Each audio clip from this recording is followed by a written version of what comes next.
Welcome to the Abrupt Site Initiation Training. Abrupt is a randomised controlled trial to investigate the clinical and cost effectiveness of amiodarone versus beta blockade for patients with new onset atrial fibrillation whilst in ICU. We're currently working to protocol version 1, dated the 11th of October 2023. The CI for Abrupt is Tony Whitehouse, the Deputy CI is Ingeborg Welters, the trial manager is myself, Lisa Holden, the data manager is Kate Brailsford, the sponsor is the University of Birmingham and the funder is the HTA. So the agenda for today, we'll be looking at the background and objectives, the study design, the data management, safety reporting and compliance and conduct. So first of all, let's look at the background and objectives. Atrial fibrillation is a common irregularity of the rhythm of the heart. New onset AF, which is AF never previously diagnosed in a patient, occurs in approximately 5 to 26% of ICU patients, depending on their age, sex, obesity, comorbidities and the reason for their ICU admission. Retrospective studies suggest that patients with NUAF who are treated with the amiodarone have worse outcomes, increased risk of stroke, myocardial events and death than those that are treated with beta blockers. The risk of bias is that sicker patients are treated with amiodarone and so a prospective randomised trial is necessary. Abrupt is a comparison of amiodarone and beta blockers to establish which management of new onset atrial fibrillation is best to avoid harm and achieve optimal outcomes for patients in ICU. For the purposes of this trial, we will define NOAF as atrial fibrillation lasting for longer than 30 minutes in a patient without a known history of AF. This is whether it was permanent, persistent or paroxysmal.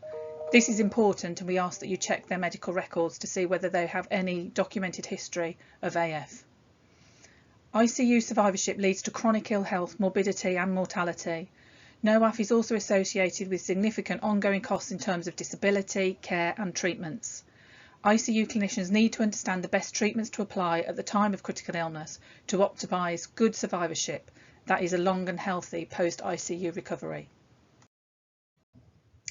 Now let's look at the study design.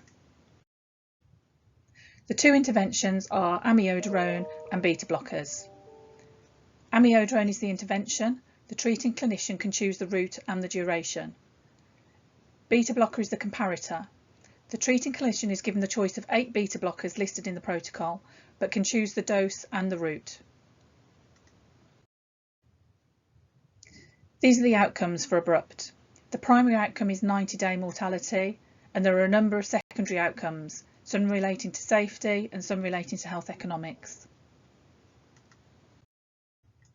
This is the inclusion criteria. Any adult patients aged 16 years or over in ICU, patients with new onset atrial fibrillation during their acute illness and not known to have had AF previously, patients with a minimum duration of AF of at least 30 minutes, patients that will be treated with usual electrolyte management with potassium and magnesium, and where there is a clinical indication to treat new onset atrial fibrillation. And these are the exclusion criteria.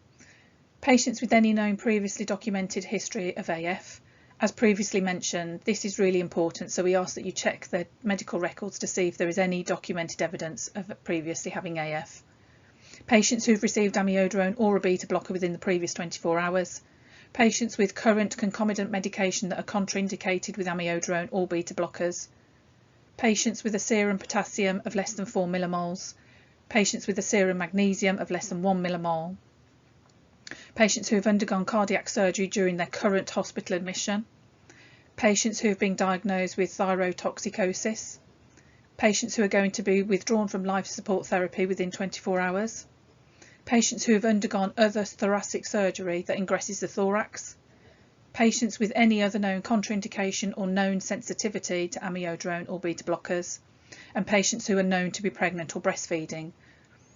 Pregnancy is an exclusion, so women of childbearing age will be routinely tested for pregnancy as part of standard of care. Now let's look at recruitment. Patients will initially be identified with new onset atrial fibrillation by their existing clinical care team. As recruitment can occur at any time of the day or night, sites should make efforts to ensure that a system exists whereby patients may be recruited and randomised at any time of the day and any day of the week. Eligibility must be confirmed by a medically qualified member of the research team. The person confirming eligibility must be delegated the duty on the delegation log and must have completed the abrupt training log. Targeted GCP training is available for some roles within the trial, which will provide a brief overview of GCP. The PI and senior research nurse should always have full GCP training though. Screening logs of all eligible patients or legal representatives that have been approached will be completed electronically via REDCap Annex. Now let's look at informed consent. The latest version of informed consent must be completed by the participant or legal representative.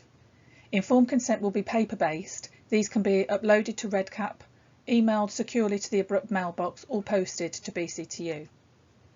A copy of the ICF must be given to the participant or legal representative, sent to BCTU, filed in the participant's medical notes, and the original ICF must be placed in the investigator site file. As we are using deferred consent, a participant can be recruited without consent being in place, although we do ask that some form of consent is in place within 72 hours of randomisation. As this is an emergency care trial, it will be clinically unjustifiable to delay treatment until informed consent can be obtained from a legal representative. If a person or legal representative cannot be identified, we ask the local research team to identify a professional legal representative who is independent of the trial. This would usually be the doctor primarily responsible for the medical treatment of the patient. The legal representative information sheet should be provided and they should be given time to consider the information and have any questions answered before being asked if they are willing to provide consent on behalf of the patient. If face-to-face consent is not possible, remote written consent may be undertaken using the record of telephone declaration form. This will be initialled by the researcher in the presence of a witness and a copy either emailed or posted to the legal representative. An assessment will be made at site to determine whether the patient has regained capacity and is able to consent for themselves. Where this is found to be the case, the patient will be given the participant information sheet to read or have it read to them. Once the patient has had time to read the PIS and ask and have answered any questions, they will be asked if they are willing to give consent to continue participating in the trial. Whilst looking for a legal representative, we ask sites to check the National Opt-out Register. If the patient is found to be on the National Opt-out Register, the patient will be withdrawn from the trial. The correct abrupt ICF should be used with the corresponding abrupt information sheet. So the participant information sheet corresponds to the participant ICF. This is an example of participant consent form. Participant consent is ongoing consent to continue in the trial. The legal representative information sheet should be used with the legal representative ICF or the record of telephone declaration. This is an example of the legal representative consent form. And this is an example of the record of telephone declaration. Informed consent and confirmation that the patient is still willing to participate in the trial should always be documented in the patient's notes. Abrupt screening logs will be completed monthly for all eligible patients who are screened. This information will be captured on the REDCap Annex database. The REDCap Annex database is a separate system to the REDCap trial database, with separate logins. This is what the screening log will look like. It has a drop-down list for reasons that the patient was not eligible or not recruited. Randomisation will be provided by a secure online randomisation system held at BCTU. Users will be given unique usernames and will set their own password. Usernames and logins are not to be shared. A drop-down list will be built into the database, so only those delegated the duty on the delegation log can perform certain tasks. The system will be available 24 hours a day, 7 days a week. Please see the Abrupt CRF Completion Guidelines document for REDCap user guidance. Randomisation may begin after participant eligibility has been confirmed. A trial number will be provided once a new record is created in REDCap. If data items are missing, randomisation will be suspended but can be restarted once all the information is available. Once fully completed, please then mark the randomisation form as complete. Do not reveal your login details to others as they are unique to each member of staff. With patients' and legal representatives' consent, inform the patient's GP of their participation in the trial using the Abrupt Trial GP letter. If you are unable to randomise for whatever reason, please contact the Abrupt Trial office immediately.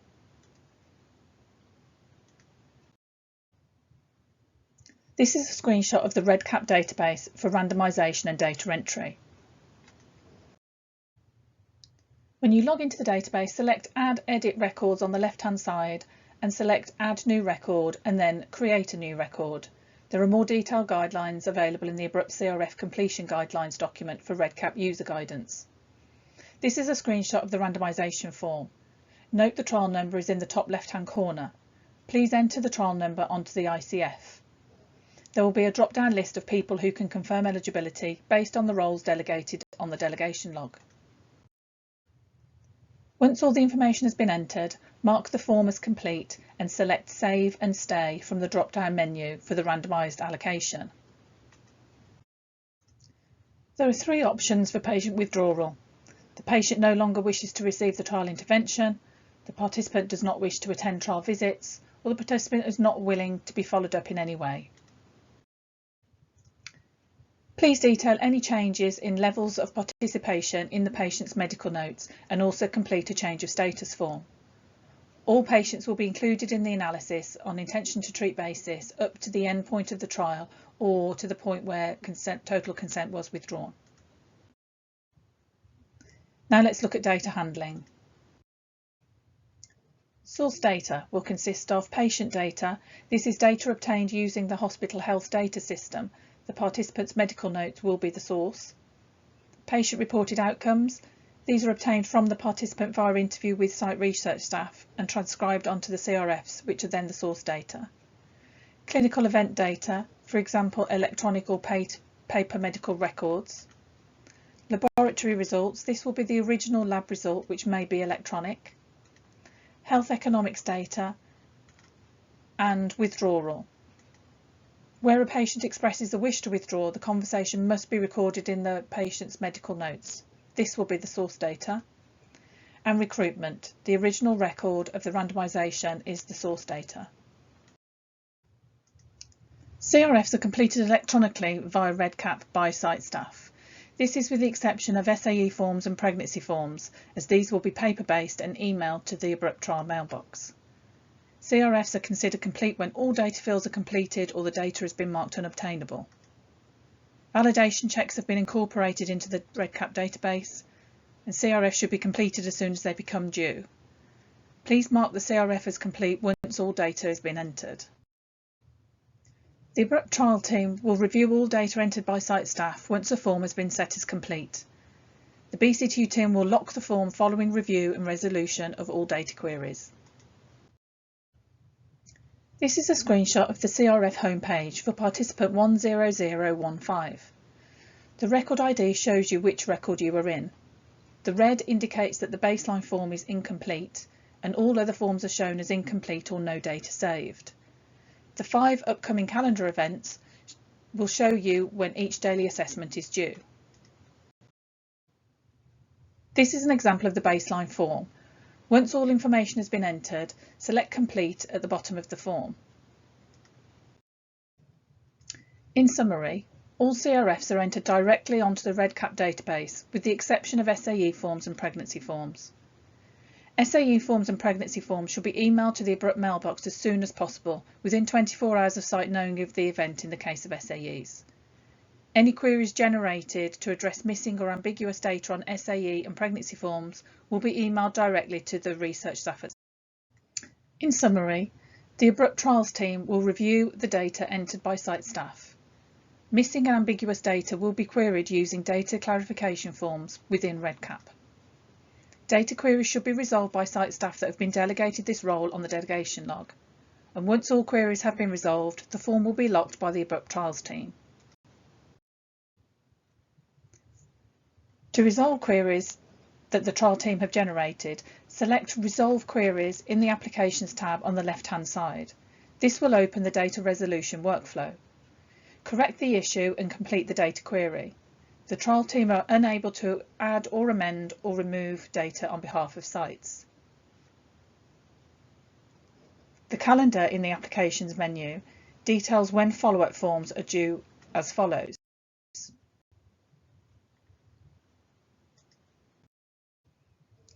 Data security will be maintained at all times.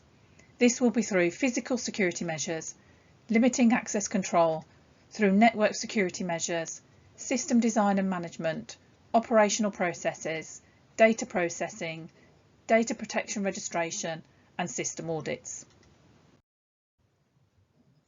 Now we'll look at safety reporting in Abrupt. The definition of a serious adverse event is any event, adverse reaction, or unexpected adverse reaction that results in death, is life-threatening, requires hospitalisation or prolongation of existing hospitalisation, results in persistent or significant disability or incapacity, or consists of a congenital abnormality or birth defect. All adverse events must be recorded in the participant's medical notes. Adverse events and expected serious adverse events are recorded in the follow-up CRFs. Unexpected SAEs that require expedited reporting will be reported on a serious adverse event form and securely emailed to the Abrupt Trials team within 24 hours of site knowing of the event.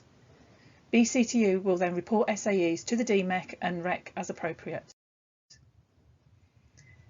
There are some SAEs that do not require expedited reporting. These are hospital admissions that are less than 24 hours and pre-planned hospitalisation. The frequency of SAEs in our patient population may be high. Many of these SAEs will be anticipated and as such have been protocol defined as expected. These do not need to be reported to the Abrupt Trial Office on an SAE form. They should instead be reported on the follow-up CRFs and documented in the patient's medical notes. In summary, SAEs that do require expedited reporting on an SAE form are hospitalisations for SAEs not listed as expected in the protocol, death if not related to the underlying cause of ICU admission, and pregnancy if applicable. Those outcomes that require an expedited SAE to be completed are detailed on the pregnancy nomination form. SAEs requiring expedited reporting must be documented in the patient's medical notes and complete an SAE form and email it to the Abrupt Trial Office. So if the event is serious but listed as expected in the protocol, report on the follow-up CRFs. If the event is serious and not listed in the protocol as expected, complete an SAE form and email it to the Abrupt Trial Office. BCTU that will then inform the DMEC and the REC as appropriate.